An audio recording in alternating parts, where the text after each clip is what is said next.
Pressure কেন বাড়ে? উপসর্গ না থাকলেও কি এটা বিপজ্জনক হতে পারে?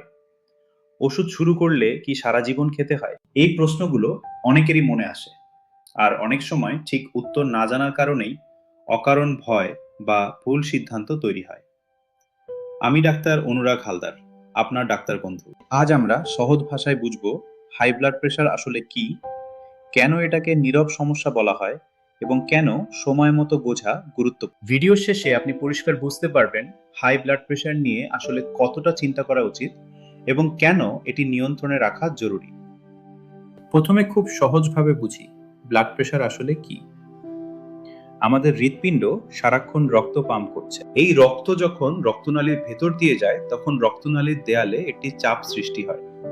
এই চাপকেই আমরা ব্লাড প্রেশার বলি। একটি নির্দিষ্ট পরিমাণ চাপ স্বাভাবিক, কারণ এটি ছাড়া শরীরের বিভিন্ন অঙ্গে রক্ত পৌঁছাবে না।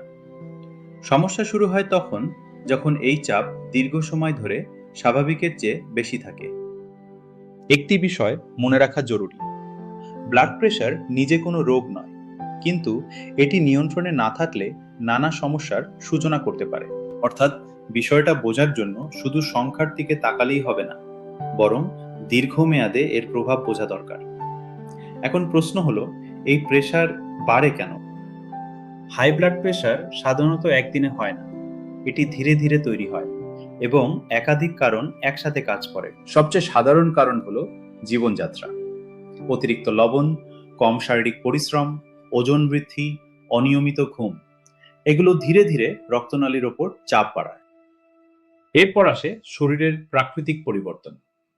বয়স বাড়ার সাথে সাথে রক্তনালী কিছুটা শক্ত হয়ে যায়, ফলে চাপ স্বাভাবিকভাবেই বাড়তে পারে। অনেকের ক্ষেত্রে পারিবারিক ইতিহাসও ভূমিকা রাখে। পরিবারে যদি আগে থেকে হাই ব্লাড প্রেশার থাকে তাহলে ঝুঁকি একটু বেশি থাকে। কিছু ক্ষেত্রে কিডনি সমস্যা বা হরমোনজনিত পরিবর্তনও কারণ হতে পারে। তবে বেশিরভাগ মানুষের ক্ষেত্রে লাইফস্টাইল এবং দীর্ঘমেয়াদী অভ্যাসই প্রধান ভূমিকা পালন করে। সংক্ষেপে বললে, এটি সাধারণত একটি সিঙ্গেল কজ সমস্যা নয়, বরং ছোট ছোট কারণ একসাথে যোগ হয়ে তৈরি হয়। এখন দেখা যাক এটি দীর্ঘদিন থাকলে কি হতে পারে।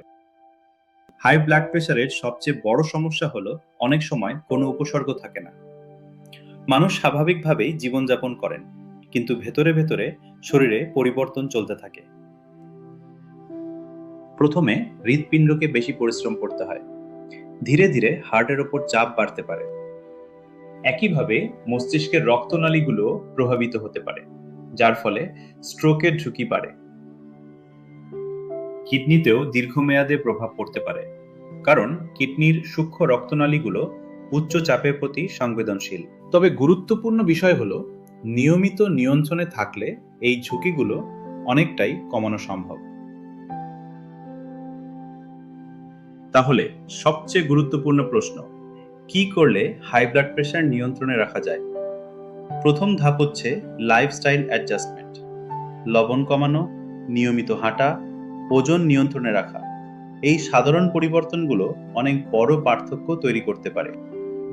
তৃতীয় বিষয় হলো চিকিৎসকের পরামর্শ অনুযায়ী মেডিসিন ব্যবহার। সবাইকে ওষুধ লাগবে এমন নয়, তবে যখন প্রয়োজন হয় তখন সঠিকভাবে নেওয়াই নিরাপদ পথ। তৃতীয় বিষয় হলো চিকিৎসকের পরামর্শ অনুযায়ী মেডিসিন ব্যবহার। সবাইকে ওষুধ লাগবে এমন নয়, তবে যখন প্রয়োজন হয় তখন সঠিকভাবে নেওয়াই নিরাপদ পথ। একটি বিষয় মনে রাখবেন, ছোট ছোট নিয়মিত পরিবর্তনই দীর্ঘমেয়াদে সবচেয়ে বড় ফল দেয়।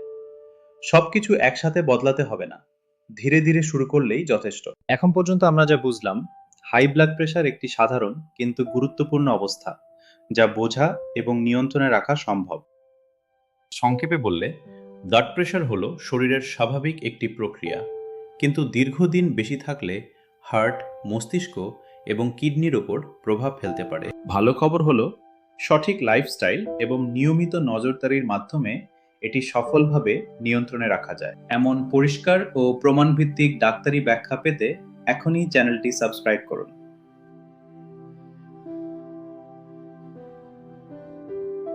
পরের ভিডিওতে আমরা দেখব হাই ব্লাড প্রেশার আসলে কেন বাড়ে এবং দৈনন্দিন জীবনের কোন অভ্যাসগুলো সবচেয়ে বেশি দায়ী। আমি ডাক্তার অনুরাগ হালদার, আপনার ডাক্তার বন্ধু।